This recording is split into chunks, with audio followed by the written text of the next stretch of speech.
et nous sommes avec vous depuis 15 heures. Alors pour cette dernière séquence de l'émission, j'ai le plaisir d'accueillir Catherine Blanc dans ce studio. Catherine Blanc, sexologue et psychanalyste à Paris. Alors Catherine, aujourd'hui on a une question d'Alexandre qui a 43 ans. Je vous la lis tout de suite. Alors on entend souvent que l'amour dure 3 ans. Il y a même eu un livre sur ce thème, c'est vraiment prouvé. Enfin c'est vrai qu'il faut reconnaître que la fougue des premiers mois, premières années, passe assez vite quand même. Comment on l'explique, Catherine? Alors Catherine, c'est vrai qu'on entend souvent cette phrase parce qu'effectivement il y avait eu un livre qui portait ce titre-là, L'amour dure 3 ans. Ça se base sur quelque chose qui existe vraiment ou c'est juste le titre d'un livre? Alors, c'est le titre d'un livre, mais c'est une réalité, alors pas nécessairement 3 ans, parce que certains n'arrivent même pas jusque-là. Ça peut être 3 mois. Ça peut être 3 mois, ça peut être 3 jours. Le fait est que c'est vrai que se pose la question de comment fonctionne l'amour. L'amour, dans un premier temps, c'est une projection que l'on a, que l'on fait les uns sur les autres, de ce que tu es, tu peux être, tu seras, tu me permettras de, etc. Et puis, après, il y a petit à petit, il y a la rencontre avec la réalité de l'autre, c'est-à-dire tout ce que tu n'es pas exactement de ma projection, tout ce que tu n'es pas de ma rêverie.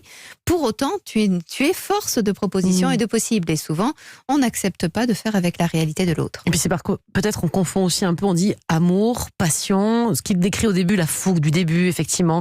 Ça, c'est pas la même chose. Enfin, l'amour et la fougue, c'est pas exactement pareil. Voilà, on confond amour et être amoureux. Donc plutôt lié à la notion d'être excité par l'autre. Je parle pas que sexuellement, mais excité d'être avec l'autre, de partager des choses avec l'autre. L'autre nous manque. Au début, on a ces papillons là je dis pas qu'ils disparaissent complètement. Et je parle pas de moi personnellement, évidemment, mais bien sûr. Mais on sait bien que au bout de 10 ans de vie commune, de nombre de chaussettes ramassées dans la salle de bain à côté de la panière, on a moins de papillons dans le ventre quand même. Absolument, mais ça veut pas dire qu'on n'a pas des tas de choses à faire. Le problème, c'est que nous voulons que la relation, nous confondons la relation amoureuse et le désir sexuel déjà, et nous avons le sentiment que tout cela, cet élan de départ sera l'élan de toujours, et s'il n'est plus, c'est qu'il n'y a plus d'amour. Alors qu'en réalité, ce qui se passe au départ, c'est que nous avons peur de ne pas plaire à l'autre, nous avons peur de le perdre, nous avons peur d'être préféré que quelqu'un d'autre soit préféré à nous. Donc on met en œuvre énormément de choses, on est dans l'insécurité, et cette insécurité... Et au bout de 3 ans, on se dit s'il est resté 3 ans, il restera bien un peu plus longtemps, voilà. Ou elle d'ailleurs, parce que c'est quelque chose qui est féminin ou masculin ou...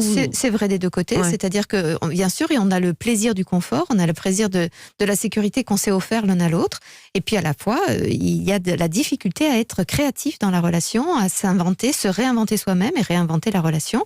Et certains ont le sentiment que se réinventer, c'est automatiquement des positions différentes, aller dans un hôtel, passer un petit week-end, etc. Et que c'est cela qui donnera de la fougue, alors qu'en réalité, c'est créer une relation sous la base de ce que l'on peut faire et changer nos propres directions, nos propres normes, plutôt que de n'offrir que l'évidence de nous-mêmes. Il va falloir creuser un petit peu. Et les gens préféraient ne pas avoir à creuser la relation. Donc 3 ans, c'est 3 années, ça n'a aucune... Enfin, ça n'existe pas en fait. C'est pas 3 ans, il n'y a rien de mathématique ou de biologique, ou ça n'est basé sur rien, quoi. Non, rien de tout ça. Il y a juste qu'on a fait un peu le tour de la question pour les plus inventifs. Ça veut dire qu'il ne faut pas attendre 3 ans, forcément, avant de s'installer avec quelqu'un. On se dit pas au bout de 3 ans, bon, l'amour, la fougue est certes partie, mais si j'ai tenu 3 ans, c'est que c'est le bon. Non, ça sert à rien. On peut continuer. Après, on dira que ça sera à cause des enfants. Après, on dira que c'est parce qu'on a vieilli, qu'on a une ride sur de la patte doigt ou je ne sais quoi. Non, en réalité, il faut pouvoir toujours réenvisager. Vous savez, par exemple, dans la sexualité, si on prend la sexualité,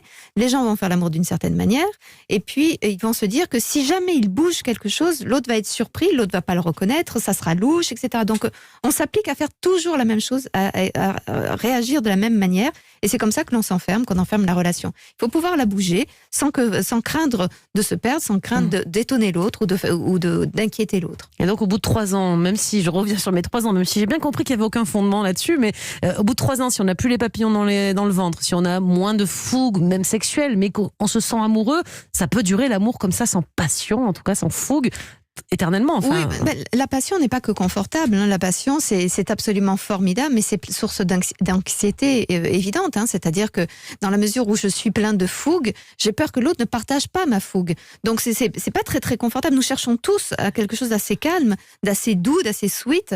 On rêve même le livre que chacun lit de son côté ou le film que l'on regarde côte à côte, pas nécessairement en étant dirigé à chaque fois l'un sur l'autre. Donc non, ne nous inquiétons pas si si les choses, ils connaissent des hauts, il y a des hauts merveilleux, des moments d'excitation, des moments où on s'exclut du monde et on est tous les deux. Et puis il y a des moments où on rentre dans le monde, on va s'enrichir ailleurs et les autres sont intéressants et excitants parce qu'ils nourrissent notre personne et ça nourrit la relation de couple. Donc il faut continuer à se séduire aussi, ça compte tout ça pour faire durer l'amour aussi, même sans papillon.